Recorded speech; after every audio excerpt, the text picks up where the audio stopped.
You're listening to the Purdy Girl Podcast. I'm your host, Ashley Kelly Purdy. My mission is to connect military spouses, fiancés, girlfriends, and booty calls worldwide. So let's do this. Good morning, everybody. It's me, Ashley Kelly Purdy, coming in hot, one day late.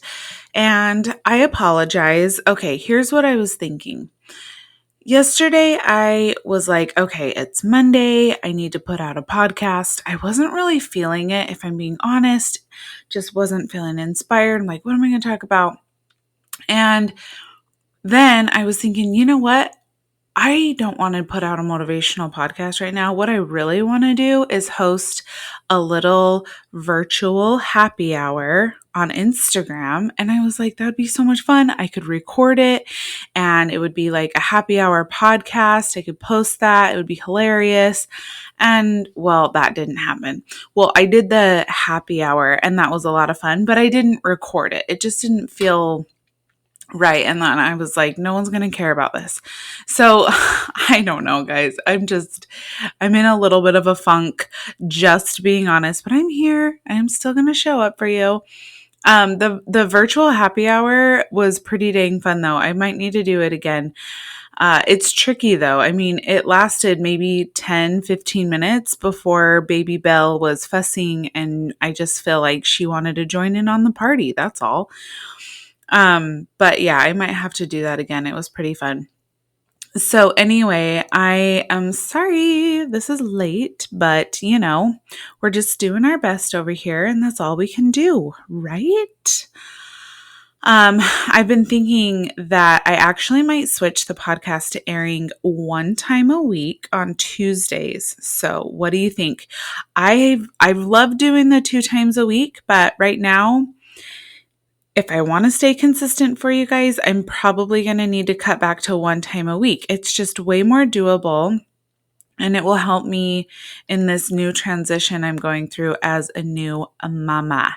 So that being said, today, what I was thinking we could talk about is just showing up as our highest selves. That's all.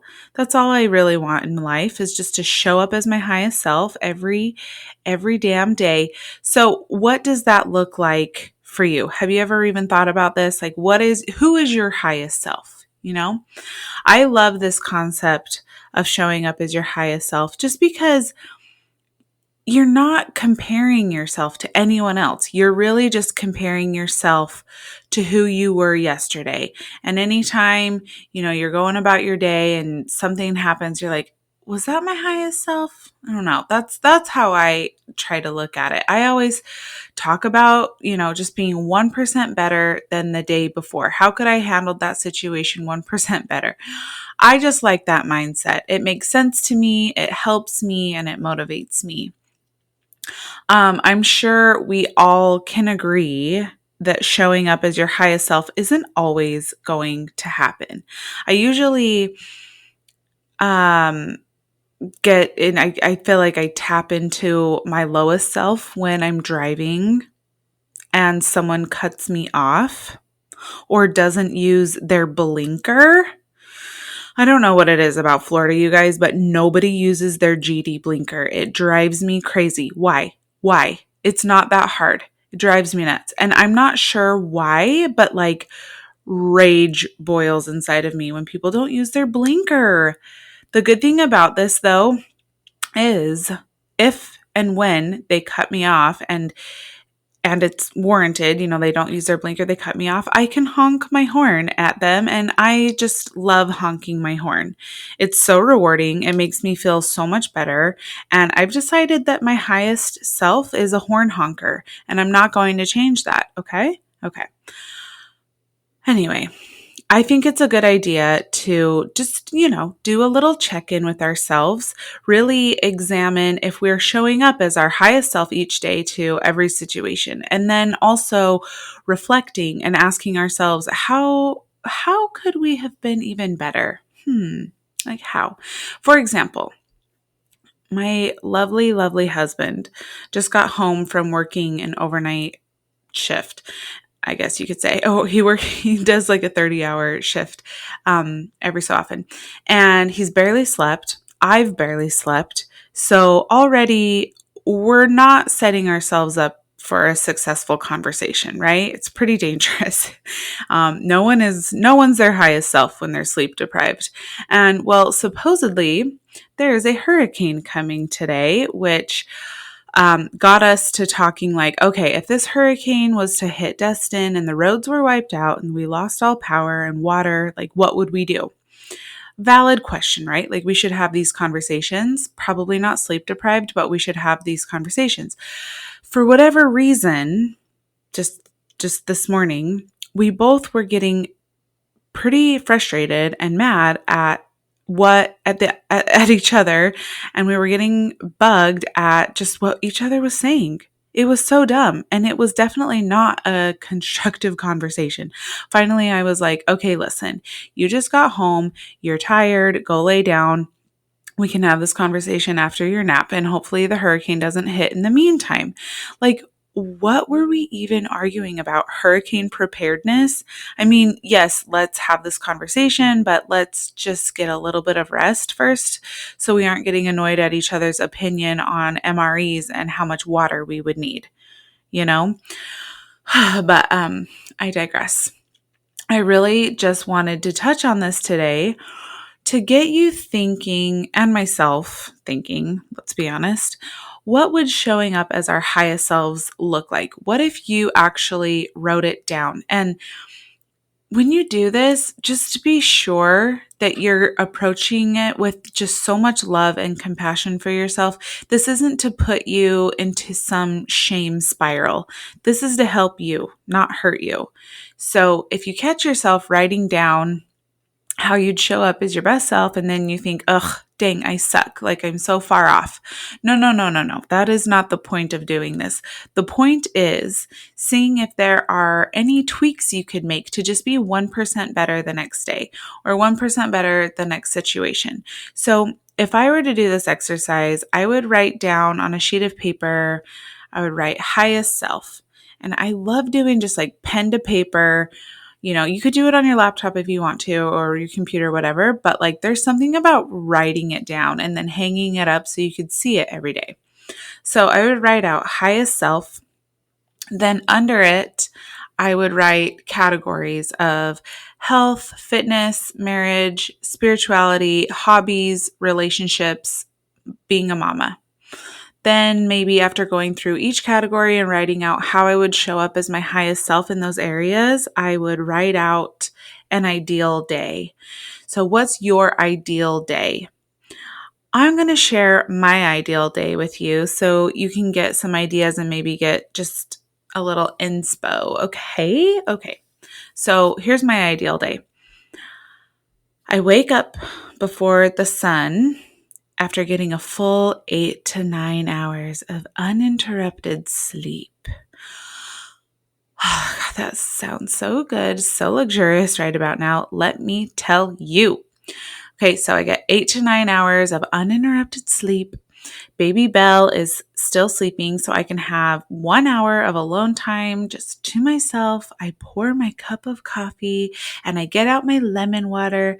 I sit down and I write in my journal and I read my books. I love that part of my morning. I still really try to tap into it. It looks a little different right now, but you know, in my ideal day, that's happening. Maybe at like 5 or 6 a.m. I'm definitely a morning person. I'm a morning bird. Early bird, morning bird. Okay, so I do my journal, my books. I get breakfast started, something healthy like eggs, bacon, veggies. Bella wakes up. We have breakfast, go for a long morning walk with Jazzy.